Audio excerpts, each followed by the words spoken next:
Check out the 13-month calendar. It started at the end of the age of Pisces, the dawning of the age of Aquarius, which was on the Gregorian calendar 2012. So it's been 11 years Since then, we're in the age of Aquarius now. And it says here, age equals constellation opposite the sun at the spring equinox. So if this is the Earth going around the sun, then the age that we're in is the constellation opposite the sun. So there's the Earth opposite the sun. The constellation tells us what age we're in. So now we're in the age of Aquarius. And that happens because of the wobble that the Earth has.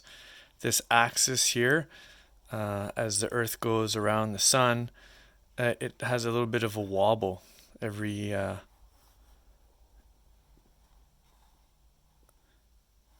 where's that number? There. Every 25,772 years, that wobble makes it so that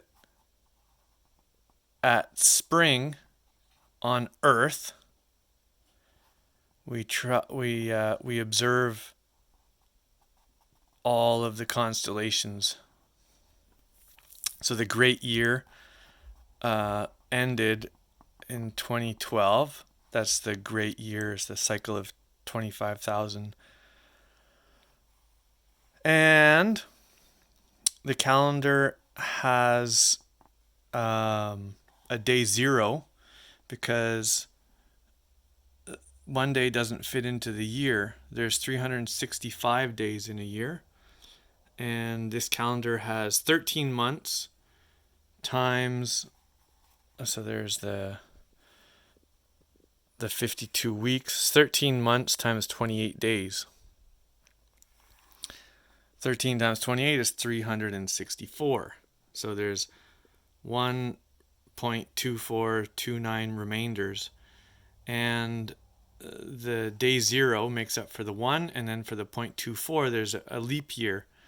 And so the leap year happens every 4 years except for years ending in 00, unless it's a multiple of 400. So somebody in the past figured that math out for the leap years so that everything lined up well. And this explains how the cards in a deck of 52 playing cards is a good representative of this calendar. So for each week there's one card, and then there's the 4 suits, which represent the 4 seasons: winter, spring, summer, and fall. On this page you can see when the moon phases are going to be. So the full moon, the last quarter moon, the new moon. There's pictures that show the moons there, and then these are the dates and times of all those moons for this calendar year. We'll take a look at the first page, the first month. And here at the top, there's a picture, computer rendering of what the stars are going to be in the sky. So in the southern sky, we'll see these stars here. In the northern sky, we'll see these stars.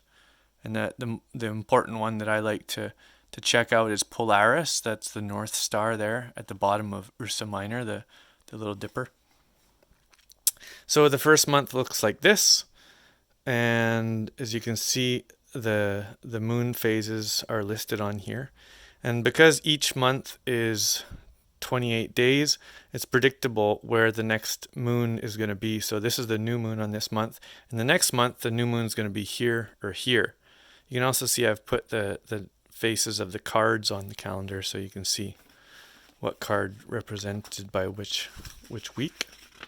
So now when I turn the page, let's look for the new moon. It'll be here or here. There it is. And then when I turn the page, it'll be there or there.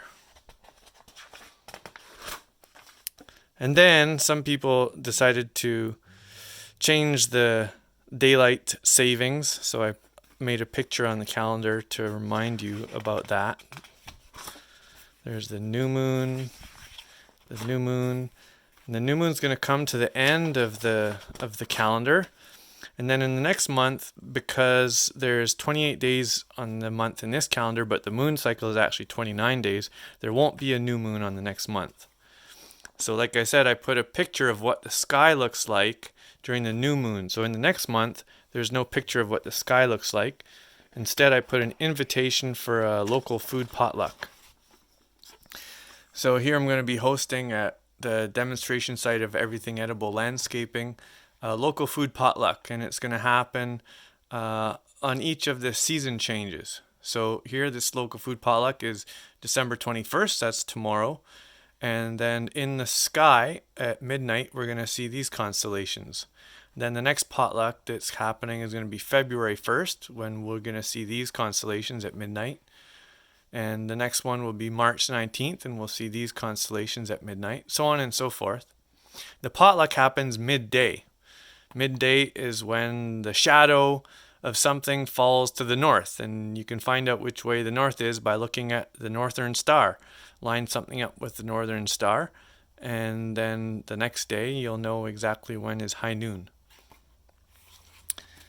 Okay, so I've put the reminder for the potlucks on the calendar, and that's it. The calendar every month is the same, 28 days.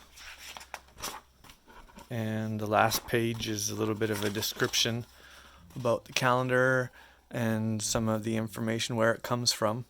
I hope you enjoy the 13-month calendar. It's an open source document that you can download and edit it however you want. So you can change these pictures, you can change however you want to change it. You'll need a program called LibreOffice to download it, and that's an open source program that you can get. Okay. Happy solstice.